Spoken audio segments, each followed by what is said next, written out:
Young Africans Sports Club imefanikiwa rasmi kumaliza usajili wa Gervais Onoya Sangana, kiungo mkabaji mwenye kipaji cha kipekee kutoka AS Maniema Union, klabu inayocheza ligi kuu ya Jamhuri ya Kidemokrasia ya Kongo, DR Congo. Hii ni sehemu ya mikakati ya Yanga kuimarisha safu ya kiungo katikati ya uwanja na kuongeza nguvu za ushindani katika mashindano yote ya ndani na ya kimataifa. Mchezaji huyo mwenye umri wa 22 anayependelea kucheza kama defensive midfielder au central midfielder amesajiliwa dirisha hili dogo la usajili na kupewa mkataba rasmi na Yanga. Ingawa hatoingia kwenye dirisha hili dogo, Onoya anatarajiwa kujiunga na Yanga msimu huu kumalizika.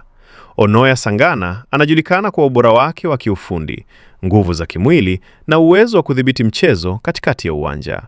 Amejipatia umaarufu kutokana na uwezo wake wa kuunganisha safu za kati na mashambulizi, pamoja na uwezo wa kupunguza hatari za mashambulizi ya wapinzani. Uongozi wa Yanga unatarajia mchezaji huyo atakuwa nguvu muhimu katika kuboresha muundo wa kikosi na kuongeza ushindani katika ligi na mashindano mengine. Kwa mujibu wa viongozi wa Yanga, usajili huu umekamilika kwa mafanikio na sasa kikosi kina msisimko mkubwa wa kujiandaa kwa msimu ujao.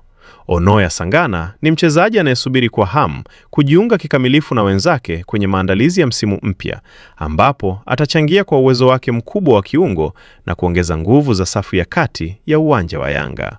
Hii ni hatua muhimu kwa Yanga katika dirisha kubwa la usajili, ikiwakilisha jitihada za klabu kuhakikisha inashikilia wachezaji wenye uwezo mkubwa na kuongeza nafasi ya ushindi msimu ujao. Kwa taarifa zaidi, usiache kusubscribe chaneli yetu ya Usajili Wetu, uwe wa kwanza kupata taarifa zote za kimichezo. Pia tunapatikana kwenye mitandao yote ya kijamii: Facebook, Instagram, TikTok pamoja na Twitter kwa jina la Usajili Wetu. Jina langu ni Shabi Graphics.